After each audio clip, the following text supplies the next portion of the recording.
senhores, sejam bem-vindos a mais um episódio do Pode Voar, o podcast que vai decolar com histórias incríveis no mundo dos pequenos negócios.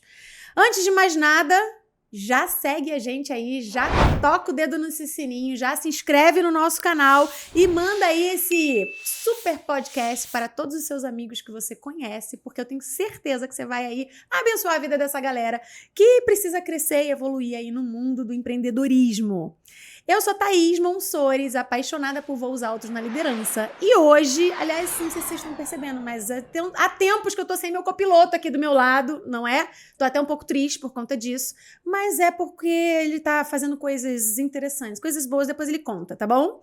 Então, hoje eu tô com uma pessoa muito, muito, muito especial, um grande amigo meu, psicólogo, palestrante, trainer internacional, oficial licenciado do criador da PNL, ou seja, Programação Neurolinguística, Dr. Richard Bandler. Olha que chique, gente! Especialista em Programação Neurolinguística, mentor e professor de pós-graduação em Neuromarketing, hoje com centenas de alunos, pacientes, mentorados e já ministrou cursos aí pelo Brasil e pelo mundo. Estamos com nada mais nada menos do que ele, Rodrigo Mussini! Salva de palmas! Maravilhoso! Seja bem-vindo! Obrigado, Thaís. Obrigado. Uma honra ter esse cara aqui sentado no Pode Voar. Gente, eu já fiz o curso desse cara aqui, incrível, aliás, entendeu? Super, super, super indico. Mas hoje eu quero que você comece contando pra gente um pouquinho da sua história, um pouquinho de quem é o Rodrigo, como que você chegou até aqui. Vai, manda bala. Vamos lá. Quando eu nasci... Esse negócio de conversar com palestrante é fogo. Storytelling vem quicando. Bom, hoje eu atuo na área do desenvolvimento humano, né? Sou extremamente apaixonado pelo que eu faço. Eu falo que eu estou na minha catedral, ou seja, eu descobri o meu lugar. E isso tem em torno de 9 anos que eu atuo nessa área. Antes disso, eu era do varejo. Minha vida inteira profissional veio do varejo. Desde lá atrás, quando com 18 anos eu comecei a trabalhar como vendedor numa loja de roupas. E foi naquele momento que eu acho que a moda entrou na minha vida. Eu trabalhava com uma loja de moda masculina. E aí comecei a ter esse olhar mais voltado para roupas, para vestimento, para moda e tal. E entrei na faculdade de arquitetura em 2000. Quando eu entrei na faculdade, eu era muito apaixonado, sou até hoje muito apaixonado por arquitetura, mas chegou um momento que eu percebi que a arquitetura, de forma geral, me brilhava os olhos, mas não a profissão arquitetura. E aí eu tenho uma tia que ela tem uma fábrica tinha uma fábrica de roupas, e um dia ela chegou para mim e falou assim: Rodrigo, por que você não faz umas camisas para vender na faculdade? Eu tenho um cliente que é da sua idade mais ou menos, e ele tá criando as camisas, tá dando super certo e tal. E aí eu resolvi fazer isso. Então eu criava no computador, sempre mexi com Photoshop, com programa de edição, criava as estampas e comecei a vender na academia, na faculdade e tal. E a coisa foi se desenvolvendo. E um dia chegou para mim um livro que você deve ter ouvido falar, talvez você já tenha lido, chamado Pai Rico, Pai Pobre. Opa! E aquele livro foi talvez uma das minhas primeiras mudança de chave na vida. Quando eu li aquele livro, eu falei, cara, eu quero ser empreendedor. Não quero ser arquiteto, eu quero ser empreendedor. Não que um arquiteto não possa ser empreendedor, mas eu falei, eu quero ser empresário, na verdade. E aí, mais ou menos nesse período, eu fui para uma palestra na Odebrecht, com o Odebrecht pai mesmo, lá, o antigão. E era uma palestra sobre pontes, ou seja, era uma palestra da Faculdade de Arquitetura relacionada ao assunto de arquitetura. Só que antes passou um vídeo institucional mostrando quem era o Odebrecht. Meu olhar estava tão voltado para o empreendedorismo que eu me apaixonei ali pelo Odebrecht, e eu saí no meio da palestra e fui até o escritório, a sede é em Salvador, eu morava em Salvador na época, fui até o escritório dele para poder falar com ele, eu queria conhecer ele pessoalmente. E quando eu cheguei na secretária, na de entrada, eu falei, por favor, eu gostaria de falar com o Dr. Odebrecht, assim, na cara de pau total. E aí ela perguntou, claro, como é seu nome? É Rodrigo. Rodrigo de onde? E eu não sabia o que falar. Minha resposta foi de meu pai e de minha mãe. Meu Deus! E aí acho que ela achou interessante aquela resposta, aquele menino ali com 20 anos, cara de pau, e ligou para ele e ele me permitiu entrar na sala. É mesmo? Foi. E aí eu conheci ele ali, cara a cara, aquela sala de escritório de dono de Odebrecht, sofá de couro, tudo chique, sabe? Quadros e mais o quadros. O que vivem, o que comem. E eu me encantei por aquilo, cheguei para ele e falei assim, doutor Norberto, eu estou encantado com a sua história, eu me inspirei, eu quero ser empreendedor também. E aí ele me desejou boa sorte e tal, e enfim, saí. Uma coisa que me chamou muita atenção é que na saída eu falei com o porteiro, perguntei, ele vem sempre aqui ou eu só dei sorte? Ele falou assim, não, ele é o primeiro a chegar todos os dias. Caramba. Ele chega às 6 horas da manhã, 6:30 da manhã, e é um dos últimos a sair. E aquilo mexeu muito comigo, porque o cara que era dono daquilo tudo, Sim. um empreendedor mundialmente conhecido, era o primeiro a chegar e o último a sair na empresa. Sim. Enfim, logo depois eu saí da faculdade de arquitetura e resolvi montar minha primeira loja. Então, eu era empreendedor, mas eu não sabia o que significava ser empreendedor, eu não sabia o que significava ser empresário. E aí, montei a minha loja aos trancos e barrancos ali na negociação, no rapport, daqui, dali e tal. Já vamos saber o que é rapport? Sem um centavo, tudo na negociação. E a loja foi construída, na época eu tinha uma moto, eu levava bloco na moto, cimento na moto, areia na moto. Eu tava ali, literalmente, mão na massa. No dia da inauguração, foi dia do meu aniversário, 12 de outubro de 2004. Cara, tu nasceu em 12 de outubro. 12 de outubro. Meu filho também. Foi? Jura? É mesmo?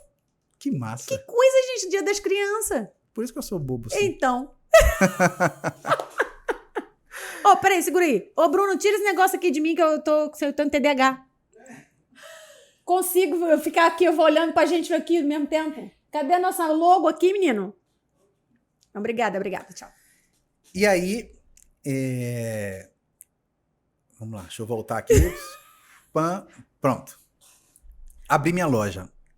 Eu não tinha nenhuma noção do que era e nem grana para estar fazendo aquele empreendimento que meu pai chegou para mim no dia e falou assim, filho, você já colocou troco no caixa? Eu não tinha dinheiro para colocar de troco no caixa para o dia da inauguração da loja. Não, ele foi pro shopping logo. Não, primeiro foi na loja de rua. Ah, tá. Foi uma loja de rua. Tá.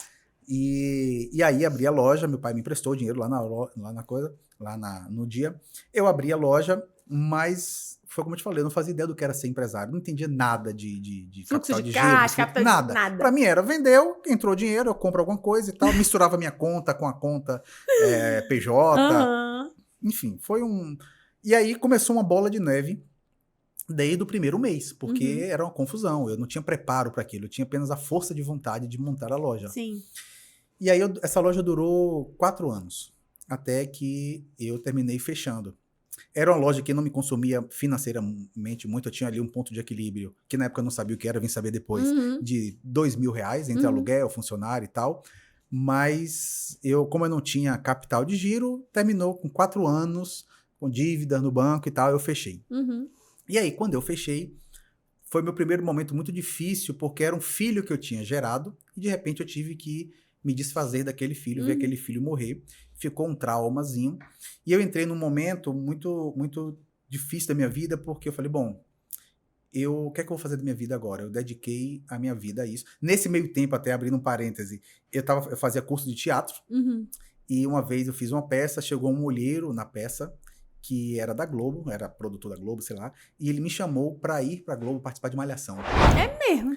É. Só que pra isso eu ia ter que ficar 6 meses no Rio de Janeiro.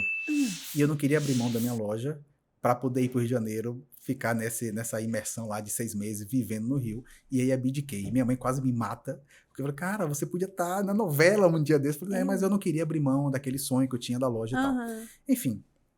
E aí eu fiquei, o que é que eu vou fazer da minha vida agora?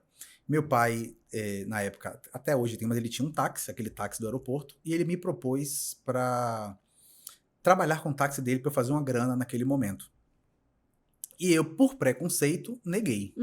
Esse negócio fica piscando o tempo todo mesmo, né? Fica. Oi, a gente aparecendo. Não, tá parecendo uma árvore de Natal estilizada, entendeu? Quem tem o TDAH pior aqui? Cada hora meu olho faz assim, ó. Amigo, Bruno vai ter trabalho com esse podcast. Making off vai ser bom. Vai. Mas enfim. E aí eu fiquei, né, relutando em pegar o táxi. Falei, cara, eu era empresário, eu vou dirigir táxi agora, eu não quero. E as contas iam apertando. Até que eu falei, beleza, eu vou trabalhar com táxi. E aí, quando eu peguei o táxi para trabalhar, eu nunca ganhei dinheiro tão rápido, assim, no dia a dia, quanto naquela época. É mesmo, é. Tipo assim, meu pai trabalhava até, sei lá, 5 da tarde, me dava o carro, eu trabalhava de 5h30 a 10 da noite, fazia 400, 500 reais por dia, só de corridas rápidas. Como era um táxi especial, ele era muito eu trabalhava em hotel e aeroporto. Sim. Só ficava nesses 2 pontos, ficava rodando pela cidade. Uhum. E aí eu tentei usufruir aquilo da melhor forma. Enquanto ninguém queria trabalhar com pessoas que chegavam, os turistas que falavam inglês, eu fazia questão de falar inglês para treinar meu inglês com os turistas. Então eu fazia um city tour com eles e era uma aula que eu ia tomando de inglês ali. Legal. E muito network, né? Eu conhecia, era empresários e turistas, era o meu público, empresário e turistas. Os taxistas me achavam meio metido porque eu ficava dentro do carro o tempo inteiro. Porque se eu saísse eu ficava na fila, de 2, 3 horas na fila. Sim. Mas se eu saísse para ir conversar nas rodinhas... Perdia... Não perdia, mas o papo era futebol, mulher e cerveja, sabe? E eu falava, cara, isso não vai me acrescentar em nada. Aí eu ficava lendo muito dentro do táxi, eu ficava vendo, levava o meu notebook, ficava vendo vídeos, filmes, documentário e tal. E aí, fiquei com esse táxi por um tempo, até que um dia, dentro desse network que eu cruzei no meio do caminho, apareceu um cara que ele era diretor da Polishop. É mesmo. E aí ele me pediu para levar ele no maior shopping de Salvador, né, que é o Salvador Shopping, porque a Polishop estava abrindo uma loja lá. E aí eu resolvi abrir a loja, resolvi levar ele, dei meu cartãozinho, falei, se precisar de mim, tô aqui, me chama depois e tal. Aí ele ficou uma semana, talvez, lá em Salvador, e eu atendendo ele todos os dias. No último dia, ele me falou, quero sair para jantar, me leva para algum lugar interessante. Aí eu levei ele no restaurante que eu achava o melhor de Salvador, deixei ele, não, você vai jantar comigo, vem aqui. Era muito comum os clientes fazerem isso comigo, porque eu meio que peguei isso de meu pai, assim, não era apenas transportar o passageiro, eu transformava aquele transporte numa experiência. Tem um lado empreendedor nisso aí também. Né? Não era só uma corrida, era uma experiência. Então, por exemplo, às vezes eu pegava uma corrida que era R$10. Eu ficava 2 horas, 3 horas na fila para pegar uma corrida de R$10. Mas eu transformava aquela corrida de R$10 num city tour no dia seguinte. Porque eu encantava o cliente em 10 minutos e propunha para ele que a gente fizesse um city tour para ele conhecer Salvador e tal. Como eu sempre gostei muito de história da Bahia, de Salvador, então eu ia dando quase que uma aula turística para ele e ele se encantava, indicava outras pessoas. Então, havia um lado empreendedor nisso também. Bom, enfim, aí um dia eu transportei esse cara, fiquei uma semana, fui jantar com ele, e aí ele a conversa que ele colocava na mesa, eu acompanhava. Então ele falava de Dubai, vamos falar de Dubai. Ele falava da Europa, eu falava da viagem que eu tinha feito na Europa e tal. E aí ele chegou pra mim e falou assim, cara, por que você tá dirigindo um táxi? Por que você é taxista? Aí eu falei, não, eu estou taxista. Aí eu contei pra ele a minha história da loja, da ON, que eu tinha. O nome da loja era ON, O-N. Contei pra ele a história. Aí ele falou assim, toma aqui meu cartão. Se um dia você precisar de mim, eu puder te ajudar, você entra em contato comigo. Aí pronto, voltou pra São Paulo, ele morava aqui em São Paulo. 6 meses eu ainda naquela situação e comecei a ficar muito incômodo com aquela estagnação que eu tava ali de não saber o que ia fazer de minha vida. E aí um dia eu tava num sábado, um sol assim, lascando, e meus amigos todos na praia, eu peguei o cartão, lembrei dele, liguei pra ele e falei, cara, preciso de sua ajuda. Não aguento mais ser uma peça entre o banco e o volante, eu preciso que você me ajude. E aí ele falou, bom, eu não consigo nada pra você aí em Salvador, talvez eu consiga aqui em São Paulo. Falei, beleza, semana que vem eu tô aí. E aí juntei a grana que eu tinha, vim pra São Paulo, encontrei ele no shopping West Plaza, que fica na Zona Oeste. Ele apertou minha mão e falou assim, quanto é que você quer ganhar? Logo de cara. Caramba. E aí, na mesma sequência, eu falei, não interessa quanto é que eu vou ganhar. O que é que eu vou crescer se eu trabalhar com você? Aí ele percebeu que eu não queria somente o emprego de um vendedor. Ele falou assim, olha, hoje eu só consigo te colocar como vendedor, mas eu percebi seu potencial. Com pouco tempo você assume a gerência da loja e depois, quem sabe, aí uma supervisão regional e tal. Eu falei, tá bom, eu aceito. Aí ele, mas você sabe quanto é que um vendedor ganha? Eu falei, não interessa, eu aceito. Aí ele, você me falou que teve uma loja de roupa, me fale mais sobre ela. Aí eu expliquei a história da loja toda e ele falou assim, você tem interesse em abrir ela novamente? Eu não tinha, eu tinha um trauma. Mas quando eu vejo um cara que era do varejo, com grana, me perguntando isso, eu falei, tenho sim. Claro, amanhã, inclusive. Aí ele, sabe fazer um plano de negócio? Eu falei, claro, não fazia ideia como fazer um plano de negócio. Falei, claro que eu sei fazer um plano de negócio. Ela, então me prepare um plano de negócio que eu quero ver se vale a pena e tal. Aí, então, peraí, que mudou todo o cenário, me deu um mês, eu vou voltar para Salvador, vou preparar o plano de negócio e volto e te apresento. Aí voltei para Salvador, sentei com um amigo que era da faculdade de arquitetura comigo, viramos à noite fazendo o projeto físico, sentei com um amigo que era gestor financeiro, sentei com uma... Isso durante um mês, né? Sentei com uma estilista para fazer toda a composição da coleção de inauguração da loja. Enfim, fiz um plano de negócio super completo, maquete 3D e tal. Voltei, apresentei para ele, ia custar 500 mil para abrir a loja. Aí ele viu e falou, pô, gostei, comprei sua ideia, vamos montar. Eu entro com capital, você entra com seu know-how e a gente é sócio meio a meio. E aí eu, beleza, vamos lá. Aí eu falei, agora eu preciso de uns 7 meses mais ou menos para viabilizar essa grana, investimento que eu tenho fora e tal. Enfim, falou alguma coisa lá. E aí eu falei, ok, mas me coloca para trabalhar, cara, eu não aguento mais ficar parado. Aí ele me colocou como vendedor na Polishop, aqui no Shopping Ibirapuera, lá no Shopping Ibirapuera de São Paulo. E aí eu fui trabalhar como vendedor. E foi uma experiência muito bacana, porque a Polishop vende de negócio de copo aqui a lancha, se duvidar, entendeu? Então, ali você aprende a vender. Vai pra porque escola. você não sabe o que é que a pessoa vai comprar. Se ela pode chegar pedindo um porta-copo e você sair vendendo uma cadeira de massagem de 8 mil reais. Depende da sua persuasão e tal. Então, foi uma escola muito bacana. E era bom que ele sabia, ele ia conhecer mais quem era a pessoa que ele estava se associando. Sim. Aí... Com 8 meses, 9 meses mais ou menos, ele chegou para mim e falou, vamos montar a loja, volta para Salvador e veja lá o shopping que você escolheu e tal, não sei o quê. O shopping que eu tinha escolhido, ele já conhecia, ele conhecia muito o mercado do varejo, de shoppings e tal. E ele falou, cara, não acho que esse shopping é interessante, a localização dele não tá legal. O que é que você acha desse? Aí, de um outro lá, Shopping Barra. Eu falei, não, esse aqui, o público não é o nosso. Ele tá, qual é o melhor shopping? Aí eu falei, Salvador Shopping, que até hoje ainda é o maior shopping de Salvador. Aí ele, tá bom, vá lá, conversa lá com o corretor, veja o que você consegue. Aí quando eu cheguei para falar com o corretor, a primeira pergunta do corretor foi, você tem quantas lojas? Aí eu falei, nenhuma. Aí ele já franziu a testa. Ele, qual é a franquia? Eu falei, não é franquia, é marca própria. Aí ele, poxa, infelizmente não tem lugar para você aqui. Porque a gente só está privilegiando na abertura aqui das lojas, da ampliação do shopping, que era a ala que eu ia inaugurar, marcas de renome, que tenham franquias e tal, marcas de peso. Aí eu falei, tá bom, mas me fala os valores que eu tenho uma carta na manga. Aí ele, como assim? Eu falei, não, é uma carta na manga, não vou te mostrar agora. Aí ele me falou os valores e tal. O que era a carta da manga? Era o cara, que era do varejo, que tinha uma loja gigante da Polishop lá. Quando a gente chegou para ele entender quem era o cara, ele falou assim, pô, por que só me falou que era ele? Vamos dar um jeito de viabilizar aqui e tal, não sei o quê. E aí, estávamos tudo pronto para poder viabilizar. De repente, eu ligo um dia para ele e falei, vamos montar, cara?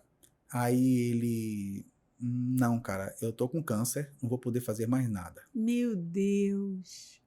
E aí eu entrei numa situação muito difícil da minha vida, assim, muito para baixo, um iniciozinho da depressão, porque eu tinha apostado todas as minhas fichas naquilo, né? 1 ano rodando e parei no mesmo lugar, voltei a dirigir o táxi de meu pai, enfim, tava me sentindo muito mal. Ó, não falei nem palavrão até agora, tá vendo? Tava me sentindo muito mal. E aí, e preocupado com ele ao mesmo tempo, que era um cara que tinha meio que me apadrinhado, ele era um investidor anjo naquele processo todo. Só que eu não falei pro shopping que tinha acontecido aquilo.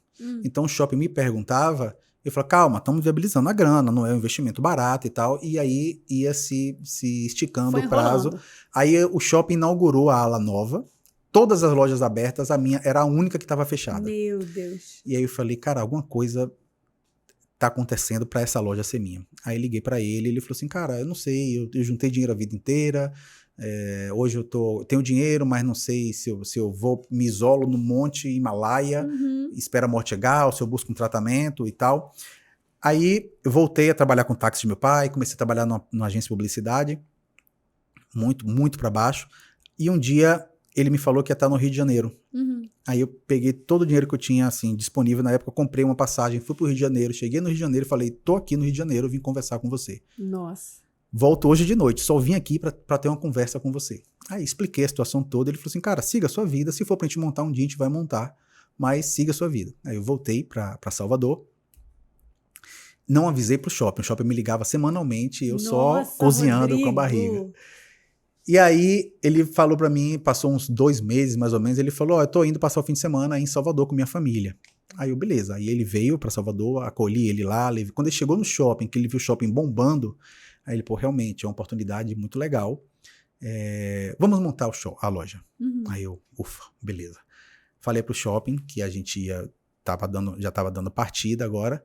Aí o shopping, não, agora não dá mais, que já tem 10 pessoas aí pra entrar na fila no seu espaço. Falei, não pode. Aí fiquei naquela negociação. Finalmente o shopping falou, ok, vamos te dar uma chance.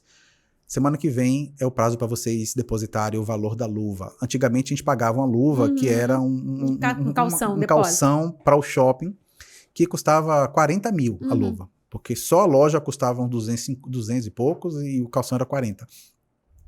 Aí eu, beleza. Aí quando chegou na data, aí eu falei, fulano, tem que depositar aqui o valor. Aí ele, não, amanhã eu deposito. Eu já tô entrando na grana aqui, amanhã eu deposito. Quando ele falou que ia montar, voltando um pouquinho, quando ele falou que ia montar a loja, aí eu liguei para a construtora e falei, pode comprar o material, pode fazer tudo. Eu assinei o contrato com o shopping, eu como proprietário. De filme isso, né, cara? Eu como proprietário, ele como fiador. Assinei o contrato, liguei para a construtora e falei, pode comprar todo o material, porque daqui a 10 dias a gente precisa estar iniciando as obras, porque vai chegar vai chegar Natal, eu já quero pegar Natal e tal. E aí liguei para a estilista e falei, começa a desenvolver a coleção. Eu vim para São Paulo, saí comprando... Só com a promessa. Tudo com a promessa, quando ele falou, vamos montar. Promessa forte essa daí. Mas a minha vontade era tanta. E aí vim para São Paulo, comprei manequim, comprei roupas, o sapato, fiz tudo. Saí disparando todos os gatilhos que estavam já ali prontos, né? E aí ele falou, não, semana que vem eu vou depositar a grana. Aí o shopping, eu falei, sem falta, semana que vem a gente tá depositando. Beleza. Aí quando chegar na semana que vem, ele, não, amanhã eu deposito. Até que um dia eu recebi um e-mail dele dizendo, entrei em depressão, não vou fazer mais nada. Meu Deus. Agora a gente ri, mas na hora deve ter sido bem trágico, amigo. Aí eu parei e falei, como é? Tentei ligar para ele, não atendia mais. Rodrigo. E-mail, não respondia mais. Só que agora eu já tava com o contrato assinado com o shopping. Meu Deus do céu, já tava com a empresa de construção, né, de engenharia, com tudo já comprando material, estilistas desenvolvendo negócio, manequim comprado já na transportadora para vir para Salvador. E eu falei, não, agora eu vou montar esse negócio, mas nem que seja a última coisa que eu faça. Aí eu peguei o plano de negócio, coloquei embaixo do braço, peguei minha moto e saía batendo de porta em porta para ver se alguém topava ser sócio. Então era assim, Thaís conhecia Leandro, que conhecia Fernanda, que conhecia Pedro, que conhecia Roberta. Aí Roberta estava pensando em montar um negócio qualquer. Aí um sonho distante de Roberta. Passou na cabeça um dia. Quem sabe um dia eu monte um negócio. E aí eu... Bom, Roberta, como vai? Meu nome é Rodrigo, papapá, fulano me falou, fulano que falou que conhece fulano, que conhece fulano. Me falou que você estava pensando em montar um negócio. Eu tenho aqui uma proposta. Aí mostraram o plano de negócio. Era encantador, de fato, o projeto da loja. E aí ela falou, pô, que legal, gostei. Pô, acho que é a opção sim. Eu falei, legal, amanhã a gente tem que depositar 40 mil na conta do shopping. Aí ela, calma. E assim foram as 10 pessoas. É mesmo. Eu entendia, eu ficava chateado, mas eu entendia. Não sei se chegasse um Rodrigo pra mim, que eu nunca tinha ouvido falar. Imagina. Me empurrasse, amanhã deposita 40 mil aí na conta, nessa conta jurídica aí, se eu ia também aceitar, né? E aí, eu já não sabia o que fazer, eu fui no Unibanco, na época, eu tinha uma amiga que era... amigo, Unibanco? No Nacional, eu fui no Nacional. Tive conta no Unibanco, Brasil. Eu tive o bonezinho do Nacional, igual de Ayrton Senna. Falar nisso, amanhã faz 30 anos que ele morreu. Enfim, aí eu tinha uma amiga que era gerente do Unibanco, cheguei lá e contei essa história pra ela, ela falou assim, poxa amigo, a gente não pode deixar você perder isso, eu vou ver se eu consigo algum cliente que tope entrar como investidor e tal. Aí eu, beleza. E aí eu tava num sábado, na fila do táxi, esperando, ela me ligou e falou assim, não consegui ninguém, mas você topa que eu seja sua sócia? Opa! Falei, top, mas segunda-feira a gente tem que depositar 40 mil na conta. E aí ela, super de boa, um coração enorme, uma grande amiga, falou, tudo bem, você passa aqui no banco e eu vou fazer uma transferência para você e tal, e você faz isso. E aí a gente começou, iniciamos como sócio, ela é uma sócia investidora, ela não participou ativamente, mas era uma sócia investidora. Só que o que aconteceu? A loja era para ser montada com 500 mil. Era o plano de negócio, né? Consistia em 500 mil. A gente só conseguiu viabilizar financeiramente 200. Então, já começamos no vermelho. E já começamos sem capital de giro. Nossa. Só que uma coisa é você não ter capital de giro numa loja de rua, que eu tinha um ponto de equilíbrio de R$2.000. Outra coisa é no shopping, onde só o aluguel era 33 mil. Nossa, Rodrigo. E vem cá, cara, tirando a maluquice... Não sobra nada. Tirando o fato de ser louco, não é mesmo? Mas eu vejo, assim, cara, uma baita resiliência, assim, persistência, umas habilidades muito legais, assim, que você veio desenvolvendo com toda essa loucura, né? Eu falo até quando você fez o curso, eu toquei nesse assunto, assim, antigamente eu era insistente e persistente. Hoje eu sou persistente, mas não insistente. Então, perfeito. Em alguns momentos, eu já tinha que ter percebido, né, mais pra frente, depois desse ponto que a gente chegou, eu tinha que ter percebido que a loja já estava afundando. Mas a minha persistência em falar tem que dar certo fez com que eu tivesse vários prejuízos com isso. Financeiros, incluindo pessoas que não tinham que estar inclusas naquele projeto. Né? Tipo, meu pai e minha mãe me prestaram dinheiro, eu não tinha como pagar e tal. Então, a persistência e a insistência parecem... Parecem. É até legal você falar sobre isso. No meu mundo, né, a diferença é que o insistente, ele tem um objetivo e ele tenta 1000 vezes a mesma forma para chegar lá. O persistente, ele tem o mesmo objetivo, mas ele tenta 1000 vezes formas diferentes para chegar lá. Sim. E é interessante a gente pensar, porque, cara, quantos Rodrigos não existem? E trazer essas histórias, assim, de que, cara, existe vida após maluquice. É muito legal, né? Porque por mais que você, cara, você insistiu num negócio que tava na tua cabeça, uma mentalidade de que, pô, vai dar certo, vai ter que dar certo de qualquer jeito, e foi fazendo um monte de loucura, mas ao mesmo tempo isso te trouxe uma baita bagagem. Sim, sim. Aí abri a loja, eu lembro que o primeiro mês eu vendi R$8.000, só que eu tinha 40 de despesa. Sim. Então, já comecei no vermelho. Aí, no segundo mês, vendi 13. E foi sempre vendendo negativo. E aí, a bola de neve foi ficando gigante. Fiquei com ela por um tempo. Aí, quando chegou em dezembro, eu abri em março. Quando chegou em outubro, aí minha ex-sócia falou, Rodrigo, eu não consigo mais, vamos ter que vender a loja. Porque não dá mais, eu não tenho mais o que injetar. Eu falei, nem a pau. Eu negocio com você sua parte e tal. E aí eu assumi a loja naquele momento. E aí eu me comprometi com uma série de fornecedores para fazer consignação. Eles encheram a minha loja para eu vender. E o que eu vendesse, eu dava participação. Eu pagava a eles e tal. Eu lembro que em dezembro eu vendi quase 300 mil.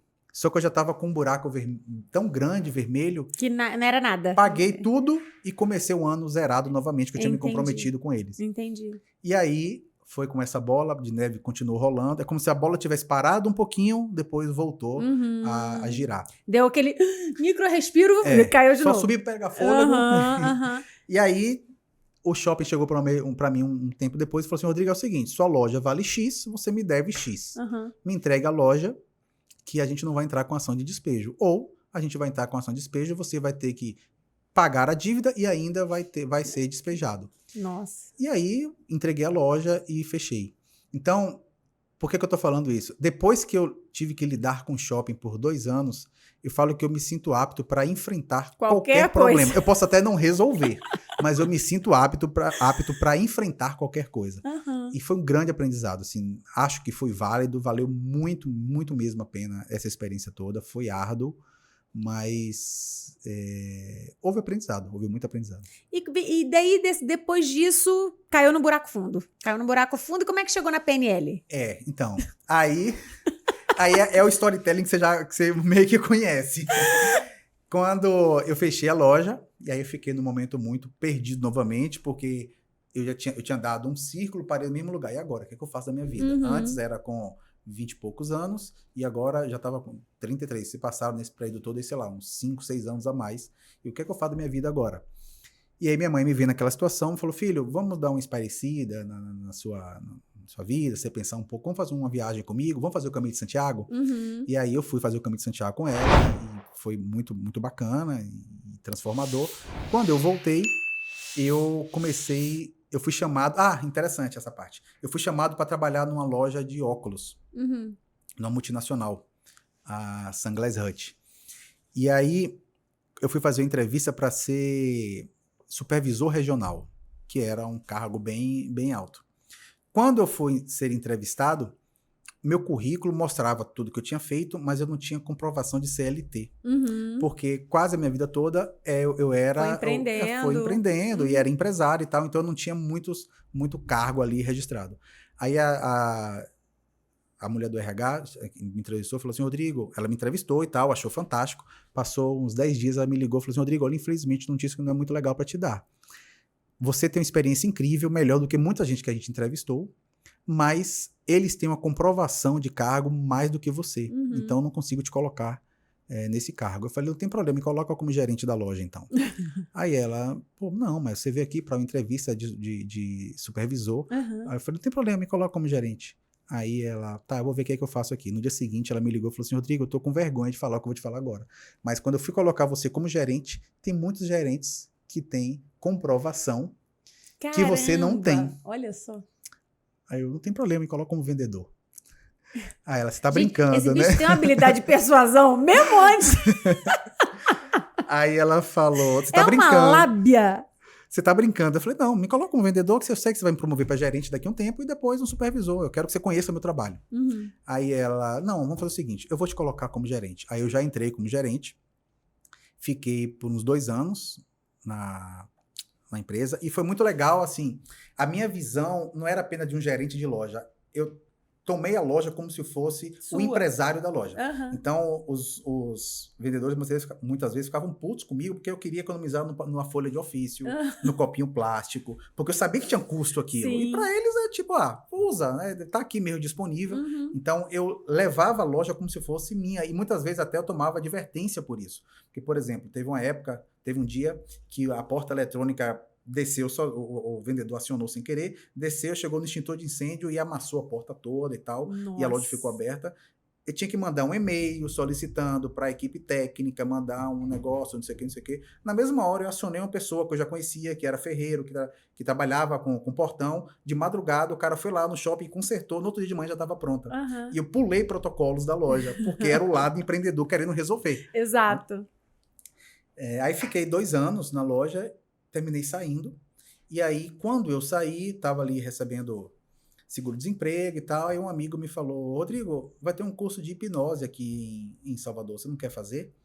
E aí eu achei interessante fazer, eu imaginava que a hipnose era uma coisa que não é, mas despertou meu interesse, e aí resolvi fazer o curso. Quando eu cheguei lá, descobri que era um curso de hipnose clínica, que eu não conhecia, aí me encantei com a hipnose, fui fazendo alguns cursos, até que uma grande amiga, que era gerente também da loja de óculos, falou, quando eu comentei com ela que eu tinha feito um curso de hipnose, aí ela falou assim, você não quer hipnotizar minha equipe para motivar eles nas vendas e controlar a ansiedade? Plim! E aí, plim! E falei, poxa, usar hipnose para motivar pessoas. Legal. Eu liguei para o meu professor, falei, posso usar hipnose para motivar pessoas no varejo? Aí ele, pode, mas se você tiver conhecimento de PNL, vai te dar muito mais ferramentas. Falei, legal, mas o que é PNL? Aí ele me explicou o que era e ia ter uma formação lá em Salvador com um professor que tinha aprendido com o criador da PNL, que você falou aí. E aí resolvi fazer o curso, me encantei, e aí depois do último dia do curso eu falei pro professor, vou me mudar para São Paulo para me especializar nisso. E aí com 20 dias eu estava morando aqui em São Paulo e mergulhei de vez aí no mundo do desenvolvimento humano. Cara, muito legal, muito legal. E aí você hoje usa esse ensino todo, né? É uma ciência? Não é uma ciência. A gente fala que é uma pseudociência, mas da PNL você fala, né? Mas por que pseudociência? Porque o criador, o Richard Bandler, ele não quer que vire ciência. Porque quando algo vira ciência, teoricamente, ela tem que ser levada para um laboratório e Uhum. ser estudado e fica mais engessado, mais fixa aquelas definições. Uhum. E como ele continua descobrindo coisas até agora e mudando e testando Ainda muita tá em coisa, fase de testes, digamos então assim. ele prefere que não seja ciência. Entendi. Mas é pautada na ciência, na neurociência, na Aham. psicologia, e ela bebe de várias fontes. Entendi. E aí hoje você usa para fazer esse lance da motivação de times? Como é que você usa isso na sua vida hoje? A PNL, ela ensina a você entender a sua mente e a mente do outro. Uhum. Entender os comportamentos, entender a linguagem verbal, a não verbal. Então, eu uso para poder ler as outras pessoas, entender como é o funcionamento dela, como é que ela pensa, por que ela pensa da forma que pensa, Uhum. por que ela tem determinadas crenças, como é que eu consigo acessar os valores dela, como é que eu consigo gerar conexão, né, criar o rapport que a gente falou rápido aqui, e por que ela sente o que ela sente e por que ela se comporta como ela se comporta. Ou seja, comportamento humano na veia, e Na aí tem veia. tudo a ver com vendas e acho que é algo que deve ser super útil para o mundo do empreendedorismo, para crescer em resultado, crescer em faturamento e tudo mais. E hoje, assim, é uma coisa... você acredita que é difundida nesse ambiente empresarial ou precisa ser mais? Como é que você vê hoje o teu negócio no mundo do empresarial, digamos assim, corporativo? Eu acho que ainda é pouco difundida. Alguns líderes, alguns empresários sabem quem existe, mas não tem essa preocupação em se aprofundar nisso. Não fazem ideia da relevância que pode ter e da diferença que pode ter para a equipe. Então, a PNL, ela estuda a excelência humana, estuda o que funciona. Olha que interessante. Então, se existe um resultado que ele não é produtivo, que não funciona, que não dá certo, a PNL fala, ok, isso aí eu não me interesso não, me interesso para o que funciona. Vamos entender qual é o mecanismo, qual é a fórmula, qual é a estrutura que está por trás daquilo que teve excelência. E quando você entende aquela estrutura, você pode replicar ela e você pode usar ela a seu favor. Entendi. Então, se os empresários, seus empreendedores tivessem essa ciência de que a partir do momento que eles entendem como é uma estrutura de excelência e fazer o que a gente chama de processo de modelagem, pode sim alavancar muito o sucesso. Eu tenho atuado hoje muito com mentorias para profissionais da área de saúde, para médicos. Olha. Porque os médicos perceberam que se eles usam as habilidades da programação neurolinguística para a persuasão, para a influência, para pacientes, para se conectar com pessoas, eles conseguem engajar muito mais, conseguem ter resultados muito melhores. Mas entenda a PNL como uma espinha dorsal. Você tem ela como essência, mas você pode ramificar para várias áreas. Então, Entendi. PNL no meio empresarial, no meio corporativo, PNL no esporte, PNL na saúde, no relacionamento. Você utiliza as mesmas habilidades comunicacionais, que é a essência da PNL, para a área que você desejar. Nossa, fantástico, Rô. E pensando nos clientes que você já teve, assim, né? O que você consegue destacar de resultado? Por exemplo, cara, eu peguei um cliente que estava assim e eu larguei ele assado em X tempo. Já tive clientes que eram empresários que conseguiram desenvolver um programa com um time para engajar mais o time nas vendas, para eles desenvolverem a habilidade de persuasão, de comunicação, de se conectar mais com o cliente, de saber ler o cliente melhor, e aí, consequentemente, houve um resultado financeiro no aumento das vendas. No nicho médico também, eu já tive clientes que aprenderam a se conectar melhor com outras pessoas, e aí em eventos, em congressos, começou a gerar um network muito mais forte, que gerou negócios para eles também. Então, eu acho que esses resultados são muito relevantes quando você entende tanto... Tive muitos gerentes, muitos gestores que fizeram um processo de mentoria comigo e aprenderam a se comunicar melhor com o time, Sim. com o cliente e com a própria família, porque você pode aplicar em várias áreas. Então, quando você aprende... uma vez eu dei um treinamento na Heineken, em São Luís, e foi muito legal que no último dia, no feedback da imersão, vários falaram assim, Rodrigo, está sendo muito útil para a gente isso aqui, como time, comunidade, como time, aprendemos a nos conhecermos melhor e nos conectarmos mais, mas está sendo muito importante também para a gente como pessoas, porque quando eu chego em casa, eu estou conseguindo ser um pai melhor, eu estou conseguindo ser um marido melhor, estou conseguindo ser um filho melhor, e isso faz com que eu me torne uma pessoa melhor, que faz com que eu me torne um funcionário melhor. Sem dúvida, porque uma coisa, quando impacta uma área da vida, né, melhora uma coisa, melhora todas as outras coisas. E existe algo que a gente faz inconsciente, que é algo da PNL, que a gente faz assim, tipo, nem sabe o que tá fazendo, mas na verdade faz e você fala assim, cara, isso daí tem um estudo por trás disso? Tudo que você faz que tem excelência no resultado, tem PNL por trás. Por que isso? Porque a PNL, ela é o estudo do comportamento humano bem-sucedido. Então, basicamente, ela não cria nada, ela estrutura o que é de excelência. Que já existe. Isso. Então, todos nós temos comportamentos que a PNL tem como uma estrutura, como uma habilidade. Só que você faz isso de forma empírica, você faz isso muitas vezes, já nasceu com isso. Quando você entende que por trás do que você faz existe uma estrutura, existe uma organização mental, existe uma fórmula, entre aspas, você entende que se você já faz bem feito, sem entender a estrutura, a partir do momento que você entende a sequência, torna-se mais consciente isso e você aplica de forma muito mais efetiva. Entendi. Cara, show de bola, hein, gente? E a nossa mentora, inclusive, né, Tati D'Angela, fala uma frase que eu gosto muito, que é: o resultado que você não tem é fruto de algum conhecimento que te falta, né? E acho que esse lance da programação neurolinguística é muito isso, assim, é algo que eu não sei se a meu ver, né, é novo ainda, ou as pessoas não estão tão abertas ainda para isso, mas que traz um baita resultado que, se você se abrisse para isso, você veria. A gente fala que a PNL é uma tecnologia mental, né?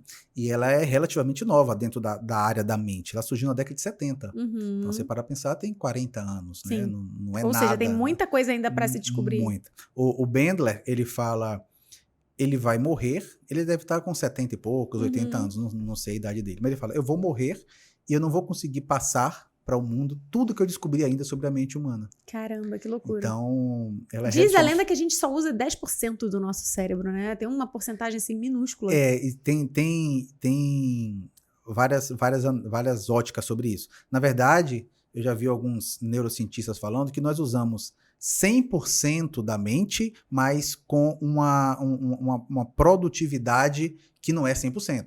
Então, você não significa você acessa todas as áreas, mas não com a potência que deveria. Exatamente. Não significa que só 10% aqui, o resto tá parado. Não, tá o tempo inteiro mexendo tudo, mas com um grau de utilização menor, e aí você vai trabalhando isso aí com o tempo. Entendi. E aí, vamos supor, se uma empresa vai te contratar, como é que funciona o teu processo de mentoria?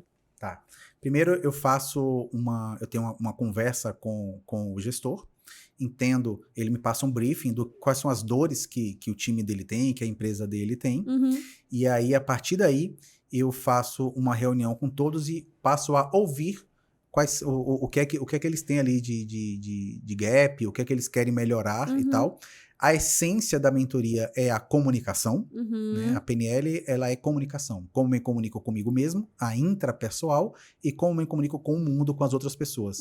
Então, eu entendo quais são as falhas que tem ali, quais são os gaps que precisam ser melhorados, e aí, quando é uma mentoria individual, eu vou trabalhando aquilo normalmente com o gestor, com o líder, que ele vai repassando depois para o time.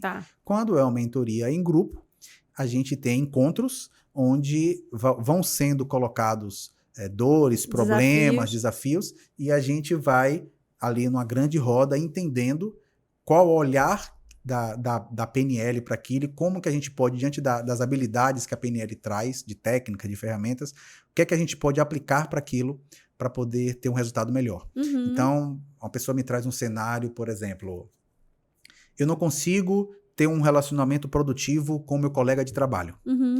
E aí eu peço, ok, o que é que você fala, o que é que ela entende? Vem aquela máxima da comunicação, né? Que não é o que eu falo, é o que a pessoa entende. Então eu falo, se você falasse dessa forma, como é que você acha que seria a reação dela? A pessoa acha que nesse caso seria assim, assim, assado. E se você falasse dessa forma? Não, talvez aqui ele agisse de outra maneira. E a gente vê qual é a melhor forma que a gente pode colocar em prática aquela comunicação. ele fala com aquela pessoa, se for o caso nesse exemplo, aí na semana seguinte vem um feedback dela dizendo, olha, eu falei e a resposta que eu tive foi essa. Poderia ser melhor? Poderia. Melhor como? Dessa forma. Ok, vamos tentar assim então. E aí a gente vai lapidando e chegando até um resultado que seja bom para todos. Cara, é muito doido. Hoje, eu falei já, você é a terceira pessoa que eu falo sobre o mesmo assunto, que é comunicação. Em diferentes óticas diferentes. Então, diferentes óticas diferentes, lógico, né, gente? Diferentes óticas. E aí, eu falei com uma pessoa que ela é coach vocal, preparadora vocal. Então, quer dizer, ela vê a comunicação de uma ótica, Sim. né, dela ali, muito técnica. Sim. Ali, das cordas vocais e tudo mais. Falei com uma jornalista que vê a comunicação de uma outra ótica, de uma outra forma, e você com a ótica da PNL. Então, assim, quanto que a comunicação, ela é uma habilidade, ela é uma competência pré-estabelecida, que tem várias nuances, e muitas das vezes as pessoas acham que é só falar. É só falar que o outro entende, acabou a história. Olha quanta coisa a gente tem envolvida nisso. E o principal, independente da área, da ótica que a gente está olhando, é treinar. Exato. Né? É treinar incansavelmente. Exato. E é engraçado, assim, e fala nisso, gente, uma coisa muito importante, né? Quando você estiver vendo esse episódio, nós estaremos aonde? Em Miami. Estaremos em Miami, por quê? Porque vamos palestrar em Miami. Muito chiques, muito maravilhosos. Amigo, e assim, como é que chegou a palestra, né? Tipo, palestrante internacional. Uau, ainda bem que eu sou tua amiga, hein? Oh. Faço minhas suas palavras. Como é que chegou a palestra? Bom, eu tinha uma percepção muito errônea de que palestrar era subir num lugar, chegar num lugar e falar para as pessoas. Eu também tinha essa percepção. E eu descobri que é muito mais do que isso, né? Eu confundia muito dar aula, fazer uma apresentação com uma palestra. Sim. Eu lembro que no meu TCC, na Faculdade de Psicologia, eu fui apresentar o TCC e o feedback que eu tive da banca foi: quando você apresenta um TCC, não é assim como você está fazendo, porque você está dando como se fosse uma aula na sua imersão e tem que ser mais técnico.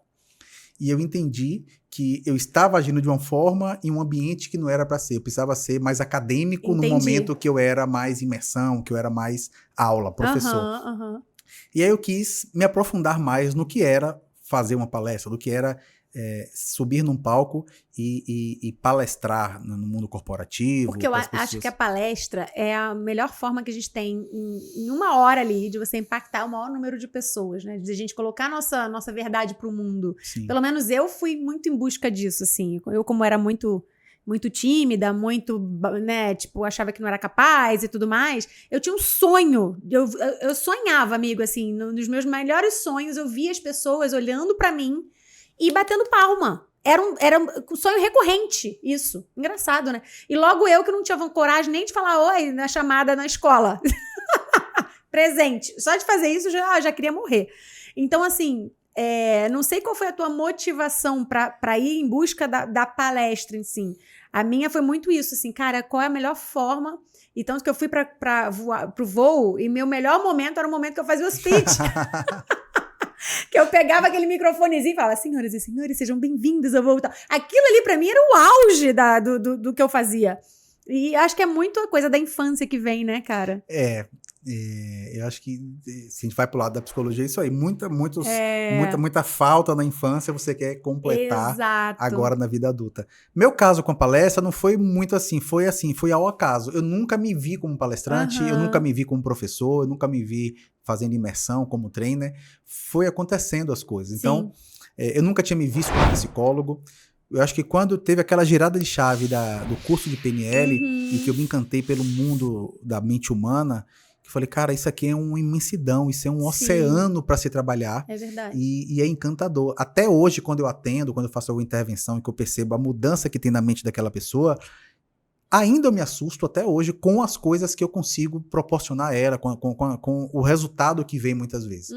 E aí eu comecei a atender terapeuticamente, com a hipnose, com a PNL, e os meus ex-pacientes, eles queriam saber mais sobre a programação neurolinguística, já que eu tinha aplicado neles técnicas que tinham mudado muito no resultado que eles tinham. E aí chegou um momento que eu tinha um número de ex-pacientes que queriam saber mais, e eu falei, poxa, acho que eu vou ensinar para eles. E aí montei minha primeira turma, que gerou a segunda, a terceira, a quarta. Quando eu me vi, eu já estava ensinando.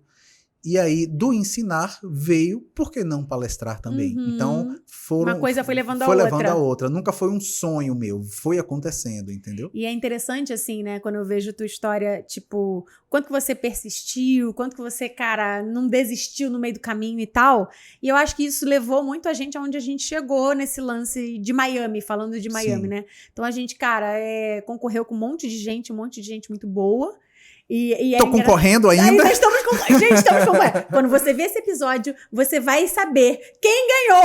Ou os dois ganharam. Ou os dois ganharam, porque eu torço pra isso, amigo. Você sabe que tamo junto, entendeu? E aí, porque já vai ter passado o DeTates Brasil, que é a maior competição para palestrantes do mundo, não é? E... Eita, hein? Quem será, Brasil? E aí, se a gente ganhar, nós vamos palestrar também num super evento aqui em São Paulo em agosto. 2.000 pessoas. Para 2.000 pessoas. Você tá preparado? Sempre. Eu nasci preparada. Nasci prontíssima. De lá é pro Allianz Parque. No mínimo, gente. E aí, eu tenho muito...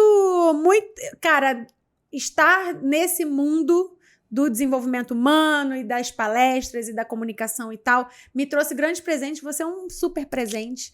Eu odiei ele quando eu conheci. Achei ele pra começar. Até se vendeu super barato. Não, gente. R$10. Comprei Thaís por R$10. Exato. Esse bilhete é muito verdade. É verdade. Gente, um caldo de cana. Mudou a nossa história.